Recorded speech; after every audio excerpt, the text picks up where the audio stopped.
What's up everyone, this is Terrestrian, and I'm here to show you how you can set up your AKAI APC Key 25 for performance mode. Let's go.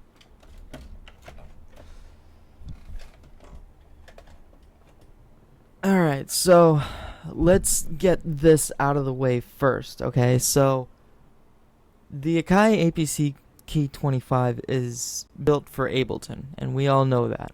So basically what that is that they actually make all the buttons and everything locally for Ableton so that I guess no other DAW can use it. I got this keyboard this is my very first keyboard actually that I've gotten ever for my producing, and I just wanted it for the keyboard, and I thought the knobs and buttons would look nice, but I did not know that I could not use the buttons for performance mode other than it being random notes on as MIDI.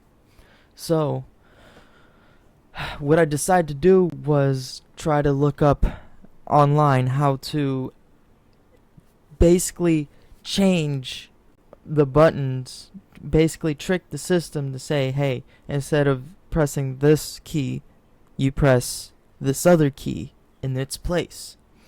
So, for example, if I actually go in performance mode right now, and I press the top button, it would work, right? Normally it wouldn't work. Now, the way I did this was a thing called MIDI Ox. Now, this looks a little overwhelming, so I'm going to break this down for you. So basically what this is showing you is basically all the details you need to know about the certain button that you're pressing. So, for example, if you're pressing, it's just monitoring what you're pressing. So if you press, I'm going to press middle C here. I accidentally pressed two buttons right there, but you can see it's middle C, C4, C4. Now the channels is basically how the keyboard separates itself. So the buttons are actually on channel 1. I pressed the top button right there, so it's showing here that I'm actually pressing a G sharp instead of a G sharp 1 instead of a C negative 1, C minus 1, whatever.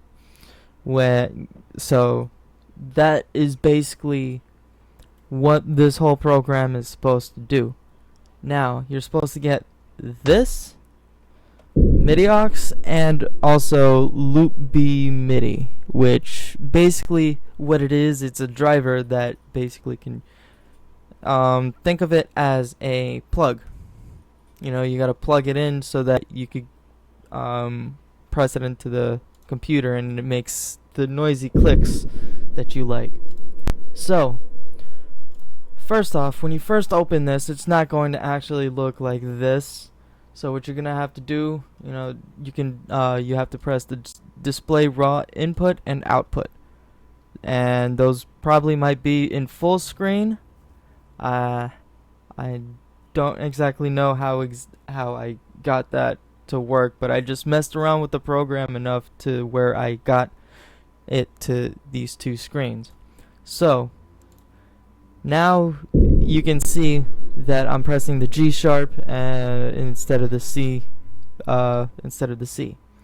So the way I did this was that I went to, let me check on my notes over here.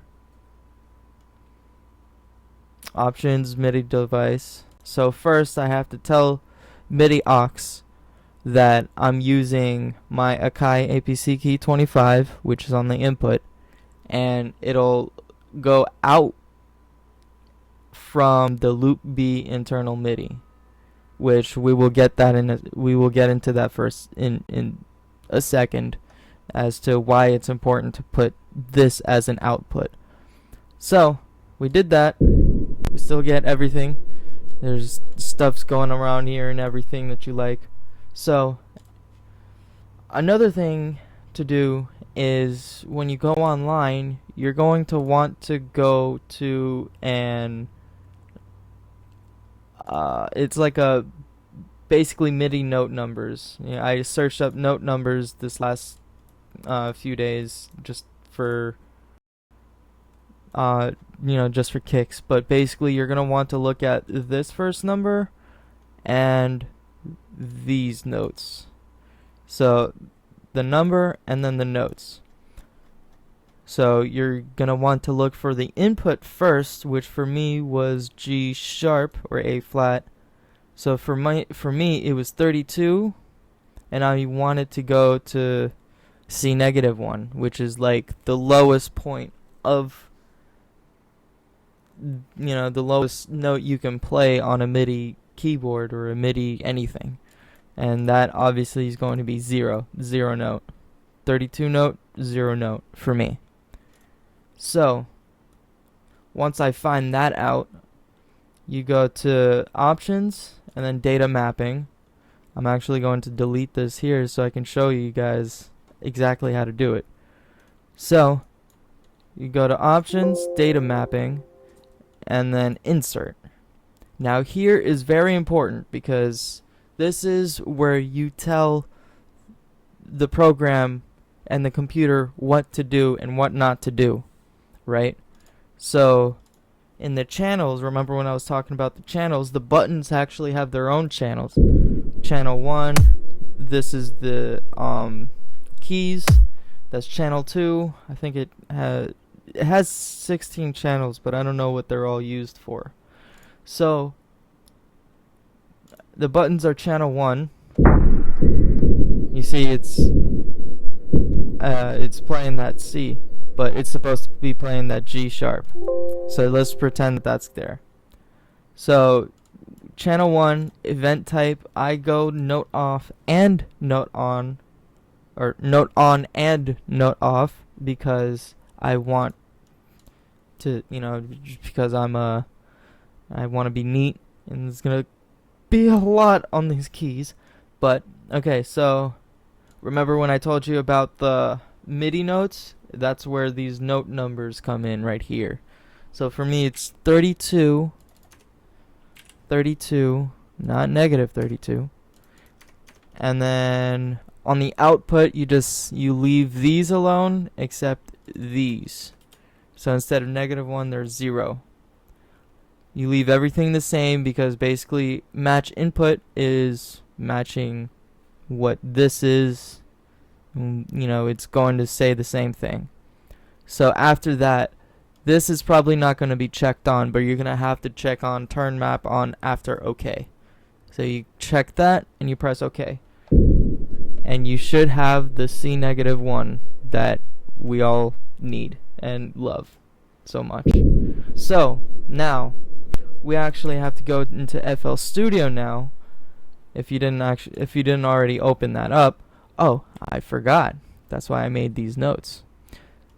You're supposed to pass the system X. I forgot what system executable, system extension.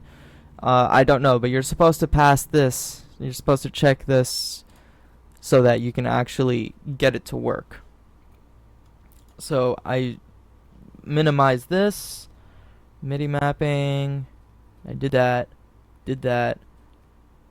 Turn check on after OK. Alright, so if you want to see where it's routed from, I actually have it run in the taskbar. You can click this button right here for the taskbar if you want to actually have it when you minimize it to be in the tray. So in order to view your port routings, you go to view port routings, and then that's where you can connect and disconnect your outputs and inputs. So you can see it's not registering anything because I disconnected my APC. So if I connect it back, you get that sound.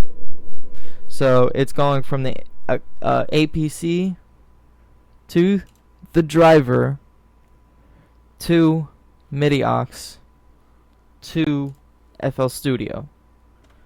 So basically that's what it's doing. So once you're actually in FL Studio now, you go to Options, MIDI Settings. If you didn't already open it up and this didn't open already, leave the AKAI or APC key 25 or any other MIDI input that you have.